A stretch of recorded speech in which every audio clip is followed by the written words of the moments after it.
Meus irmãos, na reunião passada, nós vimos o quê? Nós vimos que Deus trouxe ali a restauração nacional a Israel, ou seja, a restauração social e política, e que num futuro viria a sua restauração espiritual. Foi dessa forma que nós concluímos a aula da semana passada. Na lição 4, o Senhor, ele se foi do templo, ele saiu do templo e nesta lição de hoje, que nós teremos hoje, nós veremos o quê? Nós veremos a completa restauração da nação de Israel e veremos também o novo templo. E o que seria, meus amados, o templo do milênio?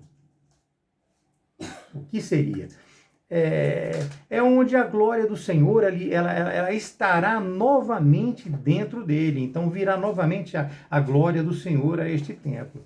Mas vamos ir à leitura do texto, que se encontra em Ezequiel 43, no versículo de 1 a 9. Eu estou lendo na versão atualizada, então eu acredito que nós vamos ter um entendimento um pouco melhor a respeito disso, e a letra é maior também, eu consigo ler um pouco melhor. Vamos lá então. Então me levou à porta que dá para o oriente, e vi a glória de Deus, do Deus de Israel, vindo do oriente, e o seu som parecia o som de muitas águas, e a terra resplandecia com a sua glória. E a aparência da visão que tive era como a visão que tinha tido quando ele veio destruir a cidade. As visões eram como a que tive junto ao rio Quebar, e caí com o rosto em terra, e a glória do Senhor entrou no templo pelo lado da porta oriental. O Espírito levantou e me levou ao pátio interior, e a glória do Senhor encheu o templo. Então ouvi uma voz que me foi dirigida de dentro do templo, e um homem estava de pé junto a mim. E me disse: Filho do homem, este é o lugar do meu trono e o lugar das plantas dos meus pés, onde habitarei no meio dos israelitas para sempre, e os da casa de Israel não contaminarão mais o meu nome santo, nem eles, nem os seus reis, com suas prostituições e com os cadáveres dos seus reis, nos seus altares idólatras, pondo a sua soleira junto à minha soleira e os seus batentes junto aos meus batentes. E havendo apenas um muro entre mim e eles, contaminaram o meu santo nome com as abominações que têm cometido. Por isso eu os destruí na minha ira. Agora que lancem para longe de mim a sua prostituição e os cadáveres dos seus reis, e habitarei no meio deles para sempre. Amém? Essa é a leitura sugerida pela revista da Escola Bíblica Dominical, meus amados. Meus irmãos, nós precisamos uma atenção especial para o versículo 4 da revista, que nos diz assim: E a glória do Senhor entrou no templo pelo caminho da porta, cuja face está para o lado do oriente. Então eu peço uma atenção dos irmãos com relação a essa leitura. Gravem bem isso para a gente não precisar voltar na leitura do texto. Meus irmãos, depois de profetizar por visões de Deus contra o templo, contra o templo e contra Jerusalém, claro que devido aos pecados que foram vividos naquela época, praticados ali na Cidade Santa e dentro do templo. Deus, ele leva Ezequiel a ter algumas visões, onde os seus oráculos agora, eles apresentam o que? As bênçãos divinas sobre estes. Mas isso num futuro, meus amados, onde haverá a restauração do templo e do povo de Israel. Nós veremos agora, nesse estudo de hoje, o término da profecia de Ezequiel, que é um pouco longa, é um tanto quanto longa, um tanto quanto difícil de se trabalhar ela, porque existem opiniões a respeito, várias pessoas, vários estudiosos, né, eles entendem de uma maneira ou de outra maneira. Então nós precisamos prestar muita atenção no que nós passaremos para os irmãos, e nós estaremos passando a visão pré-milenista, que é a nossa Assembleia de Deus. Assembleia de Deus. Nós somos todos pré-milenistas, meus amados. Então, do capítulo 40 até o capítulo 48, nós vamos ver as promessas divinas sobre a restauração. Eu preciso lembrar para os irmãos que o primeiro templo foi o templo de Salomão. Foi o templo de Salomão. Esse templo foi destruído em 586 a.C. por Nabucodonosor. E ali estava verdadeiramente a glória de Deus, até Deus dali se retirar devido à idolatria do povo. Lembro os irmãos também que nós tivemos o segundo templo, muito inferior, inclusive, ao templo de Salomão. Foi o templo de Zorobabel, que isso em 1516 a.C. Zorobabel ele foi herdeiro do trono, mas ele não conseguiu reinar devido ao domínio estrangeiro sobre as terras, né? Então, depois esse templo ele foi inclusive remodelado por Herodes. Herodes começou a fazer as reformas nele. Então, esse templo foi remodelado por ele, mas também ele foi destruído logo após a sua reforma. Se não me falha a memória, entre 4 e 6 anos, 5 anos, 6 anos, depois de toda a sua reforma, ele foi também destruído. Mas o que houve com o templo de Zorobabel, meus irmãos? As pessoas costumavam falar sobre a glória do segundo templo, alguns costumam falar sobre a glória do segundo templo, mas nós vamos explicar hoje sobre o templo de Zorobabel. Houve algumas questões que podem confundir as pessoas, nós vamos tentar hoje aqui explanar para os senhores. Então, o povo até começou bem na reforma desse templo de Zorobabel, mas por fim das contas,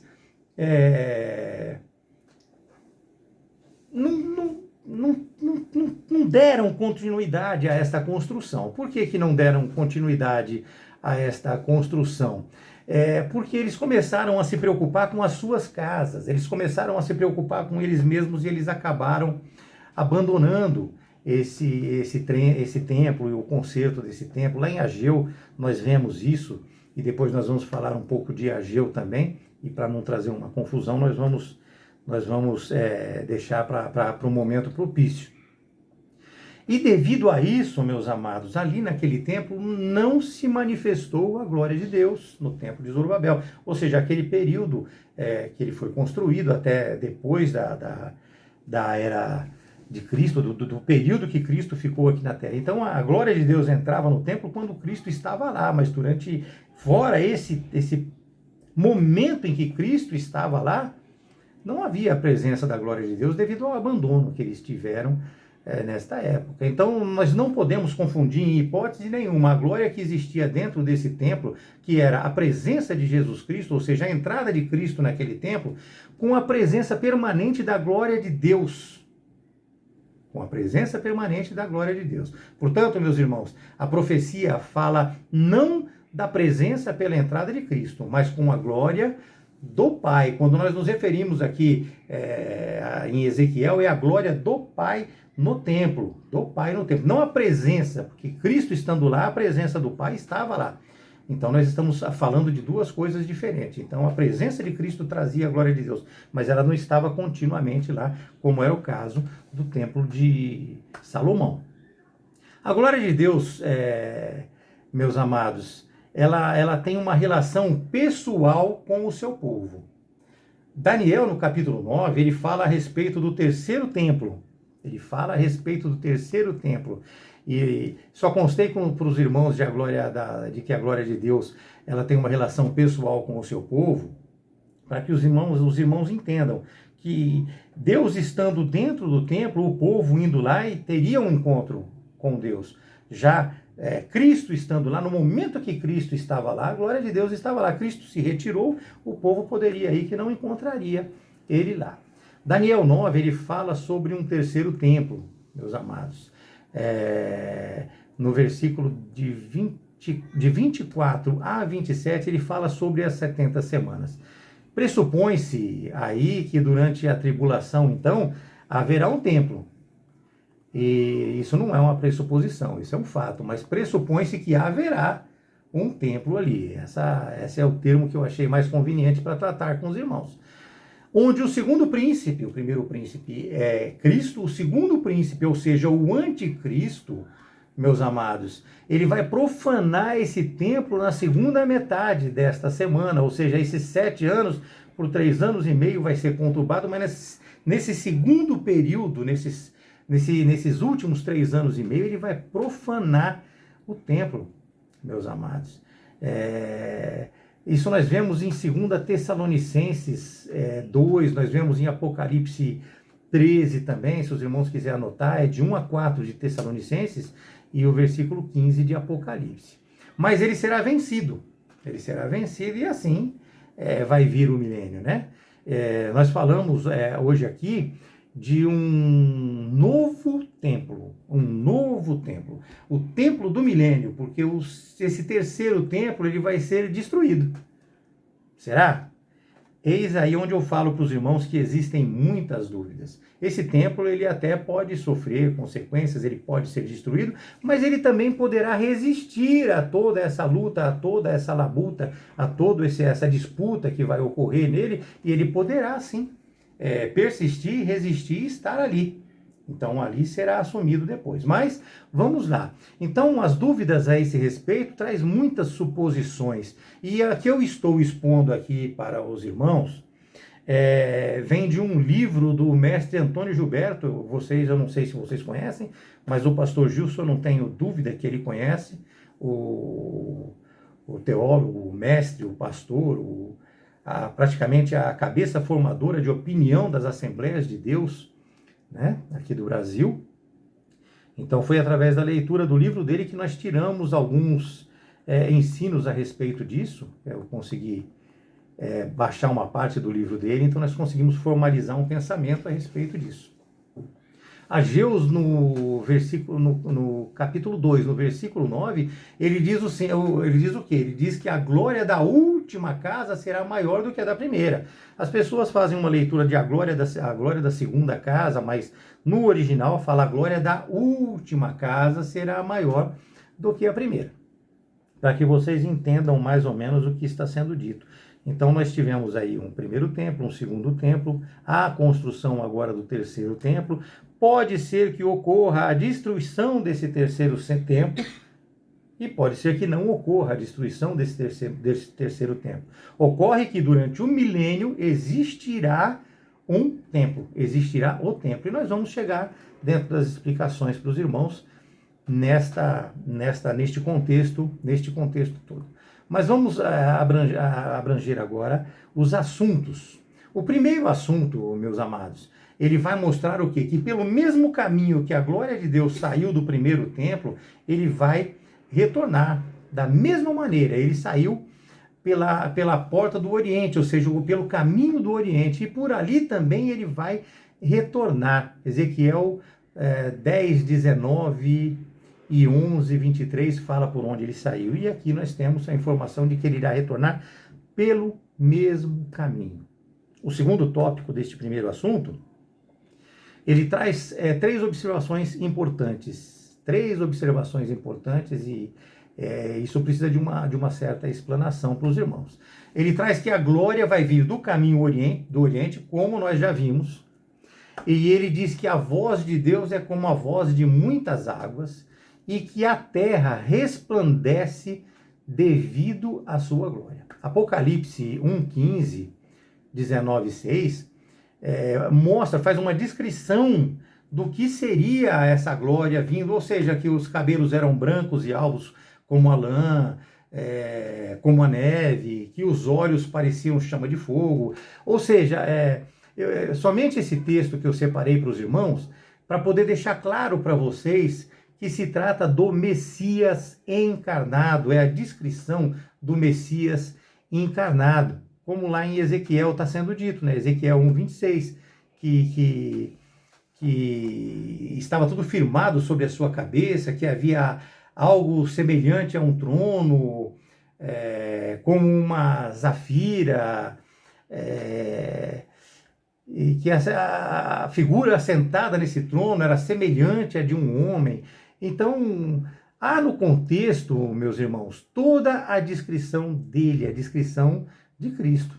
Mas o que é que significa a palavra pré-encarnado, que está na revista das Assembleias de Deus nos explicando aqui? Meus amados, isso significa pré-existência, ou seja, que não há separação entre a imagem que foi vista e o Cristo, sendo esta uma condição essencial. Por quê? Porque uma imagem ela vai testificar a outra imagem. Um bom exemplo é o de Melquisedeque, que representa Cristo no Antigo Testamento. Em João 1,14 nos fala também que o Verbo se fez carne e que habitou entre nós, né? Cheio de graça, de verdade, e que nós vimos ali a glória dele. Veja que não se separa em hipótese alguma um do outro. E não se confunda também, meus amados, esta vinda de Cristo que está em João 1,14, com a profecia de Ezequiel, que está falando disso lá no momento escatológico, para onde nós estamos indo, para onde nós estamos partindo, meus amados. No terceiro tópico, nós precisamos entender que o que nós vimos na lição 4, que foi a retirada da glória de Deus, o cativeiro, a destruição da cidade santa, a contínua assolação do povo, é aplicada pela visão escatológica, que ocorreu aos 25 anos do cativeiro. Aos 25 anos do cativeiro. Lá em Ezequiel 41, não sendo para o contexto vivido pelo profeta naquele momento, nem para os seus pares. Portanto, Ezequiel, meus irmãos, ele foi ao passado, ele foi ao presente que estava sendo vivido por ele naquele momento, se cumpriu tudo, e ele foi também ao futuro. Ele não foi corporalmente, mas ele foi em visões, como eu tenho constantemente falado para os irmãos nas aulas anteriores. Todas as vezes ele foi em visões, ele foi levado em espírito para lá. Agora, meus amados, nós precisamos saber sobre o templo, que Ezequiel ele não foi o único a mencionar que esse templo seria um templo diferente dos outros. Esse templo seria um templo diferente dos outros. Jesus ele estará reinando. Ele estará reinando. Então, Jesus ele estará aqui com os pés sobre esta terra. Então, não há necessidade, meus amados, de muitos apetrechos, não há necessidade de muitas coisas. Então, nós não precisaremos da Arca da Aliança. Jesus Cristo ele estará aqui conosco. O texto de Isaías 22 e de Joel 3,18, ele nos diz isso, que será estabelecido no cimo dos montes e que ele elevará sobre os outeiros e para ele afluirão todos os povos. Então o reino será de Cristo, ele aqui na terra. E há de ser que naquele dia os montes destilarão mosto e os outeiros manarão leite e todos os rios de Judá estarão cheios de águas. Sairá uma fonte da casa do Senhor e regará o vale de Sitim. Então, meus amados, que templo seria este? Que templo seria este se ele não precisaria de nenhum desses apetrechos, não é verdade? Nós não vislumbramos nele, por exemplo, segundo a descrição feita, a Arca da Aliança. Não vislumbramos a Arca da Aliança, nem tampouco peças e utensílios próprios do tabernáculo, nem do templo de Salomão, o candelabro, o castiçal, o altar do incenso, a mesa dos pães da preposição, nada disso. Trata-se de um templo atípico, ou seja, totalmente diferente. E por isso, meus irmãos, simplesmente E por que isso, meus irmãos? Simplesmente pelo fato de que tudo no tabernáculo e no templo antigo apontava para quem? Como nós já aprendemos vastamente, apontava para Cristo, e tudo isso se cumpriu nele, se cumpriu nele. Hebreus 9, 11 e 12 diz exatamente assim, quando, porém, veio Cristo, como sumo sacerdote dos bens já realizados, mediante o maior e mais perfeito tabernáculo, o maior e mais perfeito tabernáculo, meus amados, não por mãos, quer dizer, não desta criação, não por meio de sangue de bodes ou sangue de bezerros, mas pelo seu próprio sangue, entrou no Santo dos Santos uma vez por todas, tendo obtido esta eterna redenção. Então não há, portanto, meus amados, a necessidade de rituais no milênio, segundo o que nós lemos aqui. E isto nos apresenta, através dos capítulos 40 e 43 de Ezequiel, uma nova forma de adorar a Deus. E uma partilha de terra santa às tribos de Israel, nos capítulos 47 e 48. Tudo isso nos leva e aponta para onde, meus irmãos? Para o milênio, ou seja, o reinado de Cristo aqui na terra por 1000 anos. Apocalipse 20, versículo de 1 a 5, que é anunciado em Ezequiel 37, Isaías 2 e 11 também. Meus irmãos, existem muitas interpretações, como eu já falei, sobre o templo de Ezequiel, ficando muito difícil separar o que é literal do que é simbólico. Ok? Nós precisamos entender isso. Então, se Jesus foi o sacrifício por nós, se Jesus foi o sacrifício por nós, haveria, amados, a necessidade de sacrifício de animais no templo? João 1, 29 diz assim, que viu Jesus que vinha para ele e disse, eis o Cordeiro de Deus que tira o pecado do mundo. Então nós entendemos que ele já tirou o pecado de todo mundo. 1 Coríntios 5, 7 diz, lançai fora o velho fermento, para que sejais nova massa, como sois de fato sem fermento. Pois também Cristo, nosso Cordeiro Pascual, foi imolado. Então nós percebemos nessa leitura o que? Que o sacrifício já foi feito.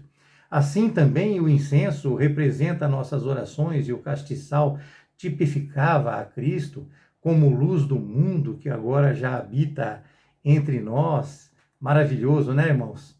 Então vejam que a era messiânica será marcada pela presença de Cristo entre nós. Aquele milênio será marcado de uma maneira linda, maravilhosa para todos, de forma real e literal.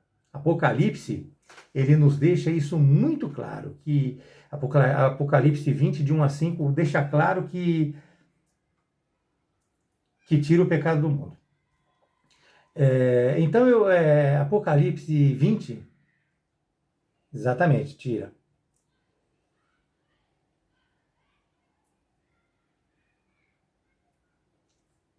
Apocalipse 20, de 1 a 5, então ele diz que viu descer um anjo que tinha na mão a chave do abismo, e a leitura é muito interessante, amado, mas eu gostaria que vocês fizessem a leitura em casa para complementação de tudo isso. Apocalipse 20, de 1 a 5.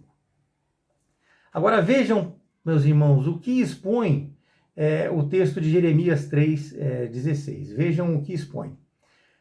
Sucederá que quando vos multiplicardes e vos tornardes fecundos na terra, então, diz o Senhor, nunca mais se exclamará a arca da aliança do Senhor.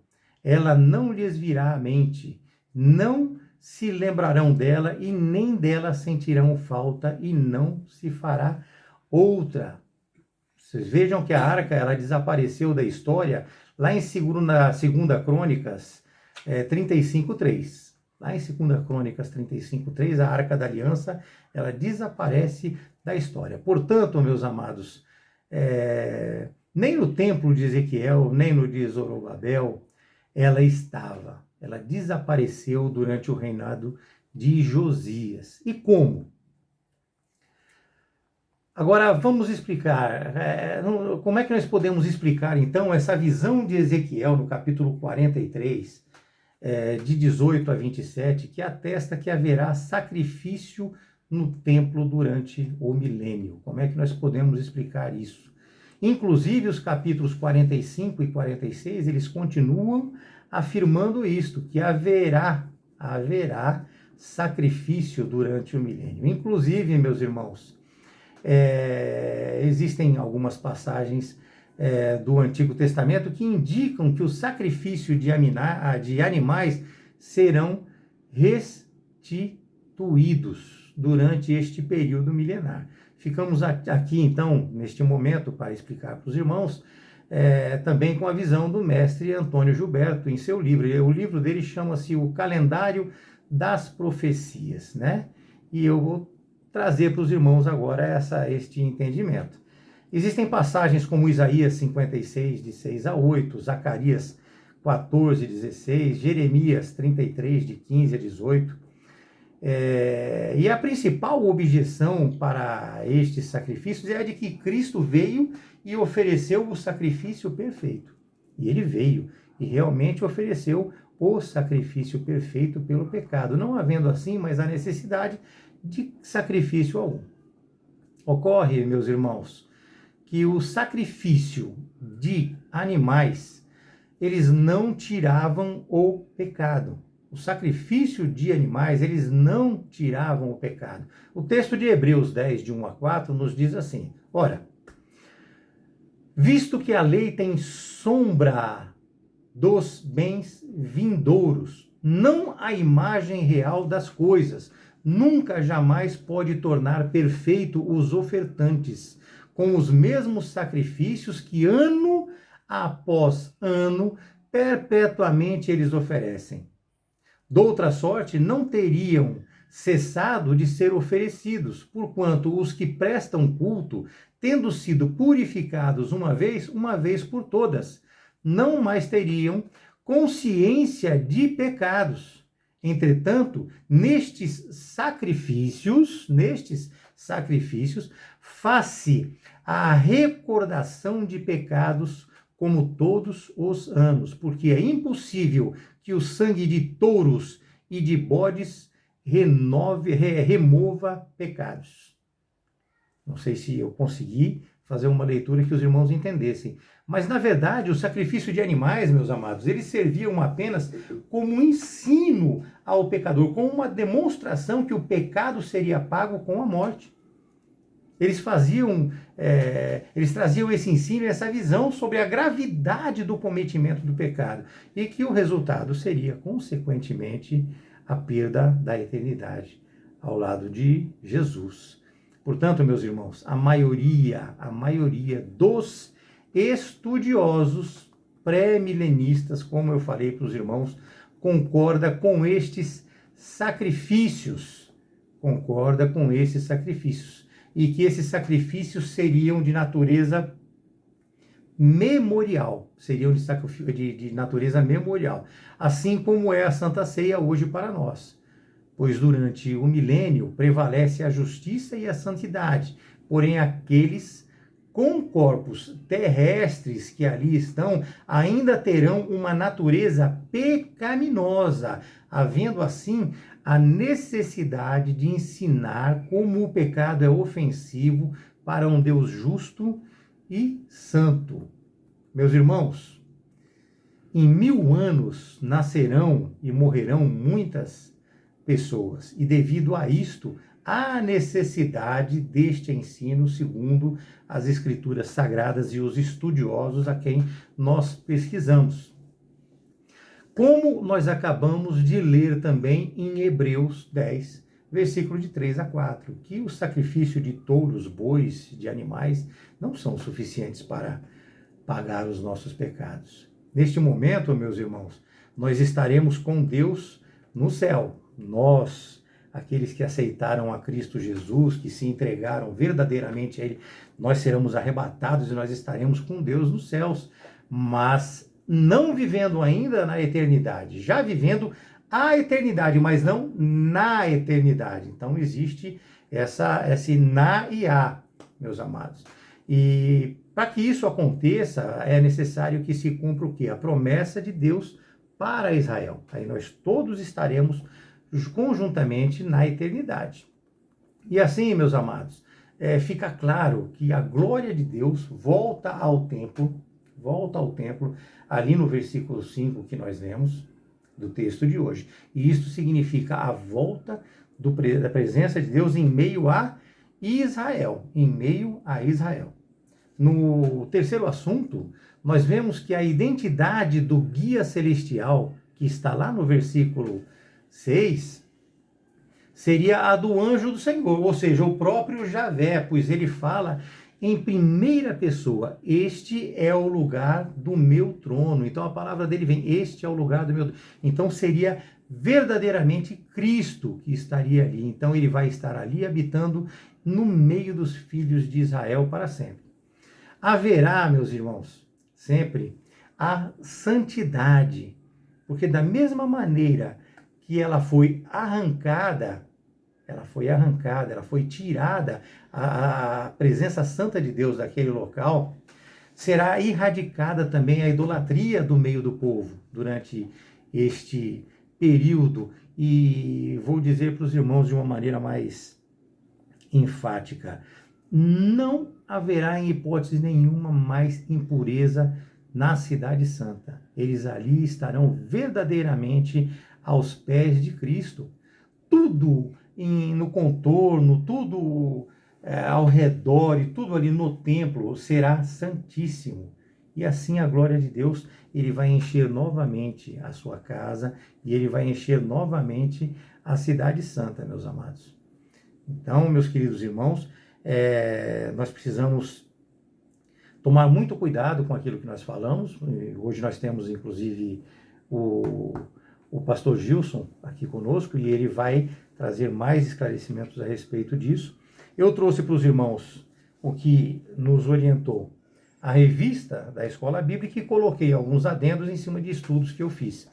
Então eu gostaria de falar agora para o pastor Gilson se pronunciar, me corrigir e